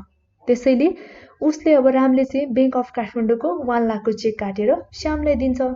अब श्यामको चाहिँ अकाउन्ट कहाँ छ त, कुन बैंकमा छ भन्दाखेरि यो कृषि विकास बैंकमा छ, एडीबीएलमा छ है।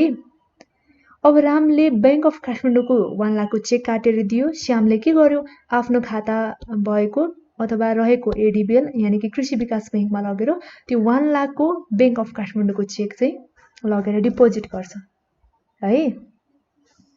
अब यहाँ कस्टमर ग्राहक भनेको चाहिँ यो कस्टमरले के गर्छ? बैंक अफ काठमाडौँको चेक, यो कस्टमरबाट आएको छ। बैंक अफ काठमाडौँको चेक चाहिँ केमा आएको छ? एडीबीएलमा आएको छ। बीओके को एडीबीएलको चेक आएको छ है। यो चाहिँ बैंक अफ काठमाडौँको चेक चाहिँ एडीबीएलमा आएको छ। अब 2 नम्बरमा के गर्छ? एडीबीएल भनेको चाहिँ एग्रिकल्चर डेभलपमेन्ट बैंक लिमिटेड। अब जुन यो ग्राहक कस्टमरबाट प्राप्त भएको चेक कुन हो त? बैंक अफ काठमाडौँको हो नि चेक त है, रामको चेक है। रामको चेक श्यामलाई दिएको, श्यामले कहाँ लग्यो? एडीबीएलमा दियो। अब एडीबीएलमा चाहिँ चेक कहाँको आएको छ त? बीओके भनेको चाहिँ बैंक अफ काठमाडौँको चेक प्राप्त भयो। अब चेकको परीक्षण पश्चात चाहिँ एडीबीएलले कहाँ पठाउँछ त? एडीबीएलले भन्दाखेरि 3 नम्बरमा कहाँ पठाउँछ? यो चाहिँ क्लियरिङ हाउसमा पठाउँछ है।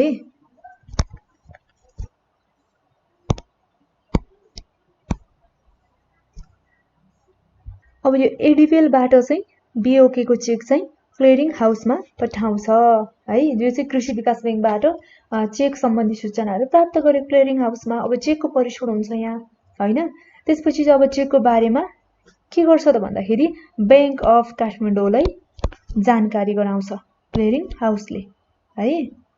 यसबाट चाहिँ बैंक अफ काठमाडौँलाई या बीओकेलाई चाहिँ जानकारी गराउँछ क्लियरिङ हाउसले। अब यो क्लियरिङ हाउसबाट चेक सम्बन्धी जानकारीहरू प्राप्त भएपछि जुन चेक सम्बन्धी चाहिँ सम्पूर्ण विवरणहरू ठिक छ कि छैन भनेर निरीक्षण गर्छ।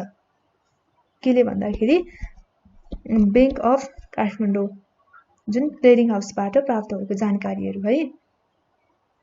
त्यसपछि चेकहरू अब स्वीकृत अस्वीकृत के भएको छ भन्ने सम्बन्धमा जानकारी यो बैंक अफ काठमाडौँबाट चाहिँ कहाँ हुन्छ भन्दाखेरि यो बैंक अफ काठमाडौँमा हुन्छ। बैंक अफ काठमाडौँले चाहिँ अब चेकहरू स्वीकृत गरेमा कृषि विकास बैंकलाई चाहिँ के गर्छ त भन्दाखेरि यदि चेक स्वीकृत भएको छ भने हरियो सिग्नल दिन्छ हो। त्यसपछि भनेको चाहिँ यदि अस्वीकृत भयो भने चाहिँ रातो सिग्नल दिन्छ है। अब हामीलाई थाहा छ चेक त कहाँको थियो भन्दाखेरि सुरुमा बैंक अफ काठमाडौँको चेक हो हैन। त्यो चाहिँ अब कहाँ आइपुगेको थियो भन्दाखेरि एडीबीएलमा आएको थियो। एडीबीएलले चाहिँ अब कहाँ पठायो भन्दा क्लियरिङ हाउसको लागि पठायो हाउसमा हैन। त्यसपछि अब क्लियरिङ हाउसमा पठाइसकेपछि के गर्छ भन्दाखेरि जुन चेक सम्बन्धी चाहिँ सम्पूर्ण विवरणहरू निरीक्षण गर्छ। चेकहरू स्वीकृत अस्वीकृत के भएको छ भनेर जानकारी चाहिँ बैंक अफ काठमाडौँले चाहिँ चेक यदि प्राप्त गर्छ हैन। चेकहरू चाहिँ अब स्वीकृत भएमा कृषि विकास बैंकलाई के गर्छ बैंक अफ काठमाडौँले है। चेकहरू स्वीकृत भएमा चाहिँ यो एडीबीएललाई हरियो सिग्नल दिन्छ स्वीकृत भएमा, र अस्वीकृत भएमा चाहिँ के गर्छ रातो सिग्नल दिन्छ। अब जुन यो क्लियरिङ हाउसबाट प्राप्त भएको जानकारी है हरियो सिग्नल पाइएमा चाहिँ ग्राहकलाई रकम प्रदान गर्छ। र अब क्लियरिङ हाउसबाट चाहिँ जुन रातो सिग्नल प्राप्त भएमा चाहिँ ग्राहकलाई के गर्छ चेक रिटर्न गर्छ चेक चाहिँ रिटर्न गर्छ हैन हरियो भएमा चाहिँ कारोबार सम्पन्न गर्छ रातो सिग्नल प्राप्त भएमा चाहिँ के गर्छ चेक रिटर्न गर्छ है अब जुन आफ्नो खातामा चाहिँ रकम जम्मा गर्छ यो हरियो सिग्नल प्राप्त भयो भने अब रातो सिग्नल प्राप्त भयो भने चेक अस्वीकृत भएको त्यसैले गर्दा चाहिँ चेक रिटर्न गर्छ वास्तवमा हामीले बुझ्नुपर्ने जुन यही प्रोसेसलाई चाहिँ चेक क्लियरेन्स भनिन्छ सुरुमा बिओकेको चेक प्राप्त भयो त्यहाँबाट चाहिँ अर्को व्यक्तिको चाहिँ कहाँ थियो त खाता एडीबीएल मा थियो एडीबीएल मा ल्याएर डिपोजिट गर्यो बिओकेको चेक हैन अनि एडीबीएल ले त्यो बिओकेको चेकलाई कहाँ पठाइदियो त भन्दाखेरि क्लियरिङ हाउसमा पठाइदियो क्लियरिङ हाउसमा पठाइसकेपछि त्यो चेक सम्बन्धी सम्पूर्ण विवरणहरू निरीक्षण गरियो हैन त्यसपछि चेकहरू स्वीकृत अस्वीकृत के भएको भनेर चाहिँ जानकारी प्राप्त गर्यो बैंक अफ काठमाडौँले अनि अब चेकहरू अस्वीकृत गरेमा चाहिँ कृषि विकास बैंकलाई रातो सिग्नल दियो हैन अनि स्वीकृत भएमा चाहिँ हरियो सिग्नल दियो अब यसरी यस्तो सिग्नलहरू पाइसकेपछि जुन क्लियरिङ हाउसबाट चाहिँ हरियो सिग्नलहरू पाएमा चाहिँ ग्राहकहरूलाई रकम प्रदान गर्ने भयो र जुन क्लियरिङ हाउसबाट चाहिँ रातो सिग्नल प्राप्त भएमा चाहिँ जुन ग्राहकको बिओकेको चेक चाहिँ के हो त भन्दाखेरि रिटर्न भयो हैन यति बुझ्नुपर्छ हामीले चेक क्लियरेन्समा सायद मलाई लाग्छ बुझ्नु भयो होला र यति बुझिसकेपछि चाहिँ अब नेपालमा चाहिँ जुन चेक क्लियरेन्सको कार्य चाहिँ नेपाल क्लियरिङ हाउस लिमिटेड भनेको चाहिँ यो एनसीएचएल भनेको चाहिँ नेपाल क्लियरिङ हाउस लिमिटेडले गर्ने गर्दछ है एनसीएचएल भन्छ यसलाई चाहिँ र यसका लागि चाहिँ के गर्नुपर्छ यस्तो कार्य गर्नको लागि भने चाहिँ बैंक अथवा वित्तीय संस्थाहरूले चाहिँ यो एनसीएचएल भनेको चाहिँ नेपाल क्लियरिङ हाउसको चाहिँ मेम्बर बन्नुपर्छ है यो चेक क्लियरेन्सको कार्य गर्नको लागि चाहिँ र नेपाल राष्ट्र बैंकले चाहिँ अब चेक भुक्तानी आदेश अन्तर्बैंक भुक्तानी अथवा बैंकले तोकेको जुन मुद्रामा भार गरेको सुरक्षण हैन कारोबार अथवा अन्य कुनै पनि भुक्तानी उपकरणको जुन क्लियरिङ अथवा सेटलमेन्टको व्यवस्थाहरू नियमन गर्ने निरीक्षण अथवा सुरक्षण गर्ने सम्बन्धी कार्य चाहिँ गर्दछ यो चाहिँ के भयो भन्दाखेरि चेक क्लियरेन्सको सम्बन्धमा भयो अब चेक क्लियरेन्स पछि चाहिँ हामी बैंक ड्राफ्टको बारेमा पढ्ने छौं बैंक ड्राफ्ट भनेको चाहिँ के हो भन्दाखेरि जुन एउटा बैंकले आफ्नो अर्को शाखा अथवा अन्य बैंकबाट चाहिँ भुक्तानी पाउने गरेर खिचिएको एउटा चेक हो बैंक ड्राफ्ट भनेको है अब हामीले ड्राफ्ट भनेको चाहिँ रुपैयाँ पैसा स्थानान्तरण गर्ने एक प्रकारको माध्यम अथवा भुक्तानीको साधन हो भनेर पनि बुझ्छौं है यसमा चाहिँ एक ठाउँको कुनै एक बैंकमा चाहिँ रुपैयाँहरु पैसाहरु चाहिँ जम्मा गरेर आफूले चाहेको कुनै पनि स्थानको लागि अथवा कुनै पनि स्थानको बैंकहरुबाट चाहिँ हामी रकम प्राप्त गर्न सक्छौं यो चाहिँ के हो त ड्राफ्टको सम्बन्धमा हैन र अब हामी यहाँ चेक र ड्राफ्ट बीचमा के फरक रहेको छ भन्ने सम्बन्धमा हेर्छौं है हामीले चेक पनि पढिसक्यौं अनि ड्राफ्टको बारेमा अनि सामान्यतया थाहा पाइसकेका छौं अब यसको डिफरेन्सहरुबाट चाहिँ अझ क्लियर हुन्छौं के रहेको छ त यसको फरकहरु चेक र ड्राफ्ट बीचमा हामी सुरुमा चेक हेर्छौं अनि त्यसपछि ड्राफ्टलाई हेर्ने छौं है अब पहिलो नम्बरको डिफरेन्सहरु के रहेको छ चेक भन्नाले चाहिँ अब माग्न साथ भुक्तानी दिनु भने कुनै बैंक उपर खिचिएको विनिमय पत्र हो चेक भनेको जुन चाहिँ माग्न साथ भुक्तानीहरु दिनु भनेर चाहिँ बैंक उपर खिचिएको विनिमय पत्र है चेक भनेको अब ड्राफ्ट भनेको अथवा बैंक ड्राफ्ट चाहिँ के हो त भन्दाखेरि कुनै बैंकले आफ्नो एक कार्यालयबाट अर्को कार्यालय उपर चाहिँ कुनै खास व्यक्तिले अथवा निजले अराएको माग्न साथ भुक्तानी दिन पाउने गरी खिचिएको एउटा विनिमय पत्र हो बैंक ड्राफ्ट भनेको अब अर्को भनेको चाहिँ यो चेकमा चाहिँ तीन पक्षहरु हुन्छ एउटा ड्रयर भयो त्यसपछि ड्रई भयो अनि पेई है अनि यो बैंक ड्राफ्टमा चाहिँ चारवटा पक्षहरु हुन्छ के हुन्छ सेन्डर पे ड्रयर बैंक हैन त्यसपछि ड्रई बैंक हुन्छ अनि अर्को भनेको चाहिँ चेकको चाहिँ के हुन्छ चेकलाई चाहिँ वाहक चेक आदेश चेक अनि रेखांकित चेकमा विभाजन गरिन्छ भने ड्राफ्टलाई चाहिँ क्षेत्रगत आधारमा भुक्तानी पाउने आधारमा र स्थानको आधारमा जारी गरिने मुद्राको आधारमा गरेर वर्गीकरण गर्न सकिन्छ भने चेकलाई चाहिँ चेकबाट चाहिँ अब भुक्तानी दिँदा बैंकले कुनै सेवा शुल्कहरु लिँदैन है तर ड्राफ्ट बनाए बापत के लिन्छ? ब्याङ्कले सेवा शुल्क लिन्छ। यो चाहिँ भयो हाम्रो चेक र ब्याङ्क ड्राफ्टको सम्बन्धमा डिफ्रेन्सहरू के रहेको छ भन्ने सम्बन्धमा यहाँबाट पनि चेक र ड्राफ्टको बारेमा चाहिँ अझ स्पष्ट हुन्छौँ है, यो डिफ्रेन्सहरूबाट पनि।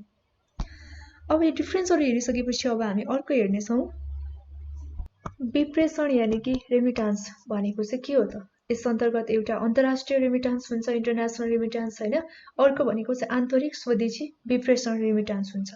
अब यो चाहिँ कस्तो हुन्छ भनेर हेरौँ हामी। यो विप्रेषण भन्नाले चाहिँ अब कुनै पनि व्यक्तिको नाममा सञ्चार माध्यमबाट होइन रुपैयाँ पैसा अथवा यस्तै अरू मालसामानहरू पठाउने काम, अथवा टाढाका लागि चाहिँ वस्तुहरू रुपैयाँहरू पठाउने काम भनेर चाहिँ बुझ्छौँ है विप्रेषण भन्नाले। अब अन्तर्राष्ट्रिय विप्रेषण यानि कि इन्टरनेसनल रेमिटान्स भनेको चाहिँ के हो भन्ने सम्बन्धमा हेरौँ। यो अन्तर्राष्ट्रिय विप्रेषणमा है अब भिन्न देशमा चाहिँ जुन अवस्थित ब्याङ्क अथवा वित्तीय संस्थाहरू बीचमा हुने जुन रकमान्तर हुन्छ त्यसलाई चाहिँ अन्तर्राष्ट्रिय विप्रेषण भनेर भनिन्छ। यस्तो कारोबारहरू चाहिँ पूर्णतया विदेशी मुद्रामा हुन्छ है। अन्तर्राष्ट्रिय भन्ने बित्तिकै यो चाहिँ पूर्णतया विदेशी मुद्रामा हुन्छ। यसको माध्यमबाट चाहिँ विदेशी मुद्राहरू आर्जन गर्ने अवसर पनि प्राप्त हुन्छ। अब अर्को भनेको चाहिँ आन्तरिक स्वदेशी विप्रेषण छ। अब यो चाहिँ देशको सिमानाभित्र एक स्थानबाट अर्को स्थानमा ब्याङ्क तथा वित्तीय संस्थाहरू बीचमा हुने रकमान्तरलाई चाहिँ स्वदेशी विप्रेषण भनेर हामी भन्छौँ है। अब यसमा चाहिँ सूचना तथा प्रविधिहरूको प्रयोग गरेर चाहिँ ब्याङ्कहरूको आफ्नै वित्तीय उपकरणहरूको रूपमा रेमिटान्स सुविधाहरू चाहिँ प्रदान गर्ने होइन, कमिसनका लागि ब्याङ्कहरूले रकमान्तर गर्ने काम पनि गर्दछ। अब यसमा चाहिँ any branch banking service, ABBS, draft होइन, फ्याक्स, मेल ट्रान्सफर, टेलिग्राफिक ट्रान्सफरका जुन माध्यमहरूद्वारा चाहिँ स्वदेशी विप्रेषणको कारोबारहरू चाहिँ सञ्चालन गर्ने गरिन्छ। अब यो विप्रेषण कारोबारहरूबाट चाहिँ ब्याङ्क तथा वित्तीय संस्थाहरूलाई चाहिँ के फाइदा हुन्छ भन्दाखेरि जुन ब्याङ्कहरूको आय प्रवर्धनमा महत्त्वपूर्ण योगदान पुग्छ होइन। त्यसपछि निक्षेपहरू सङ्कलनको एक बलियो आधार पनि खडा हुन्छ। अनि अन्तर्राष्ट्रिय बजारहरूमा जुन ब्याङ्कको ट्रेड नेमहरू स्थापना गर्नमा सहयोग पुर्याउँछ। त्यसैगरी अन्तर्राष्ट्रिय ब्याङ्किङमा चाहिँ ब्याङ्कका जुन कर्मचारीहरूको प्रवेश पनि हुन जान्छ है। अनि त्यति मात्र नभइकन अन्तर्राष्ट्रिय ब्याङ्किङ सिप अथवा अनुभवहरूको सङ्कलन प्रचुर सम्भावना रहन्छ। अनि ग्राहकमुखी सेवा प्रभावमा पनि वृद्धि हुनका साथसाथै ग्राहकलाई सन्तुष्टि पार्नमा पनि यसले सहयोग पुर्याउँछ। अनि विदेशमा चाहिँ ब्याङ्कका जुन शाखा कार्यालयहरू खोल्ने आधारहरू पनि खडा हुन्छ। यो चाहिँ विप्रेषण कारोबारबाट चाहिँ ब्याङ्क तथा वित्तीय संस्थाहरूलाई हुने फाइदाहरू है। अब यसपछि चाहिँ हामी फरेन एक्सचेन्ज हेर्नेछौँ। फरेन एक्सचेन्ज भनेको चाहिँ के हो अथवा विदेशी विनिमय भनेको चाहिँ के हो भन्ने सम्बन्धमा हेरौँ है। अब यो फरेन एक्सचेन्ज अन्तर्गत चाहिँ जुन एउटा देशको एक इकाइ मुद्रा खरिद गर्न जुन अर्को देशको आवश्यक पर्ने मुद्राको इकाइ चाहिँ विनिमय दर हो है। र हामीले दुई देशका मुद्राहरू साटफेर गर्दा लागू हुने अनुपात नै के हो त भन्दा विनिमय दर हो। र विदेशी मुद्राको माग र जुन आपूर्तिमा आउने परिवर्तनले चाहिँ विनिमय दरमा पनि परिवर्तन आउँछ भने अर्कोतिर चाहिँ विदेशी मुद्राको जुन विनिमयमा आउने परिवर्तनले चाहिँ देशको आर्थिक अवस्थामा समेत असर पर्ने हुन्छ। र विनिमय दरमा आउने परिवर्तनले जुन देशको आर्थिक अवस्थामा चाहिँ नकारात्मक असर पर्न नदिनका लागि चाहिँ विभिन्न देशहरूले आफ्ना आर्थिक अवस्थाहरू अनुसार चाहिँ विनिमय दर प्रणालीहरू लागू गरेको हुन्छ। यिनीहरूलाई चाहिँ हामी देहाई बमोजिम हेर्नेछौँ है। फर्स्टमा चाहिँ छ स्थायी विनिमय दर प्रणाली। यो चाहिँ फिक्स्ड एक्सचेन्ज रेट सिस्टम रहेको छ। अब यो चाहिँ कस्तो प्रकारको हो भन्दाखेरि जुन वैदेशिक मुद्राको भनेको विदेशी मुद्राको चाहिँ खरिद बिक्रीहरू सम्बन्धी देशको मौद्रिक अधिकारीहरूद्वारा तोकिएको विनिमय दरमा गरिन्छ भने त्यस प्रकारको विनिमय प्रणालीलाई चाहिँ के भनिन्छ? स्थायी विनिमय प्रणाली भनिन्छ है।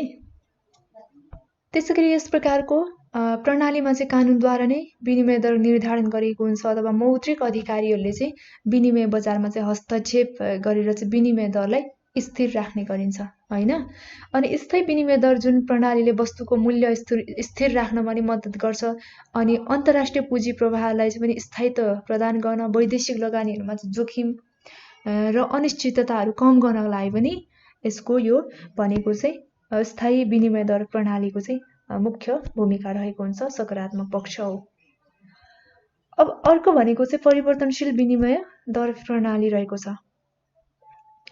अब यो चाहिँ सरकारी अथवा मौद्रिक अधिकारीहरूद्वारा चाहिँ जुन विनिमय निर्धारण नभई मुद्राको माग र आपूर्तिद्वारा चाहिँ विनिमय दरहरू बढ्ने अथवा घट्ने अर्थात् निर्धारण हुने प्रणालीलाई चाहिँ परिवर्तनशील विनिमय दर प्रणाली भनिन्छ।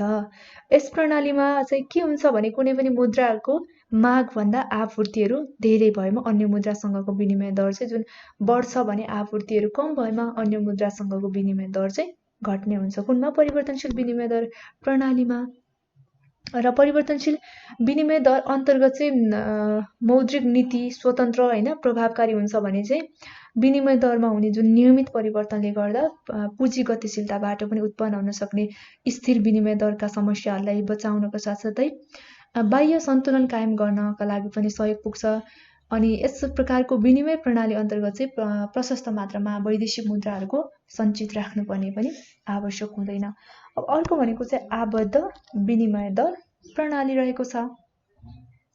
अब आबद्ध विनिमय दर प्रणाली अन्तर्गत चाहिँ अब कुनै पनि एक वा निश्चित देशका मुद्रासँग चाहिँ स्थायी विनिमय दर निर्धारण गरिन्छ है, स्थायी विनिमय दर निर्धारण गरिन्छ र एकपटक विनिमय दर निर्धारण गरिसकेपछि चाहिँ आबद्ध देशका मुद्राहरूको विनिमय दर भविष्यमा समानुपातिक रूपमा चाहिँ परिवर्तन भएको हुन्छ है। अब यदि विनिमय दरहरू अस्थिर छ, चलायमान छ भने चाहिँ यस्तै व्यवसायमा जुन व्यापारमा चाहिँ विनिमय दर जोखिम पैदा गर्छ। यस्तै के हुन्छ, कुनै देशसँग धेरै व्यापारिक कारोबारहरू भएमा अथवा वस्तुहरू आयात निर्यात गर्नका लागि चाहिँ मुख्य देश भएमा अथवा परम्परादेखि नै निकट आर्थिक सामाजिक सम्बन्धहरू भएमा चाहिँ त्यस्ता देशहरू बीचमा चाहिँ आबद्ध विनिमय प्रणाली लागू गरिन्छ है। र नेपालको सन्दर्भमा चाहिँ दुई किसिमको विनिमय दर प्रणालीको चाहिँ अवलम्बन गरिएको छ। नेपालको भारतीय मुद्रासँगको निश्चित दरमा चाहिँ आबद्ध गरिएको छ भने बाँकी चाहिँ देशहरूसँग जुन परिवर्तनशील विनिमय दर प्रणाली अनुसार चाहिँ विनिमय दरहरू निर्धारण गरिएको हुन्छ। र विदेशी जुन परिवर्तित मुद्राहरूलाई चाहिँ खुल्ला बजार अनि विनिमय दरको आधारमा अनि खरिद बिक्री पनि गरिन्छ। यसका लागि चाहिँ अमेरिकी डलरलाई पनि परिवर्तन मुद्रा कायम गरिएको छ र सोको आधारमा चाहिँ विनिमय मुद्राको विनिमय गरिन्छ, विदेशी मुद्राको है। यो चाहिँ हामीले फरेन एक्सचेन्ज अन्तर्गतका विभिन्न विनिमय दर प्रणालीको बारेमा अध्ययन गरिसकेका छौँ।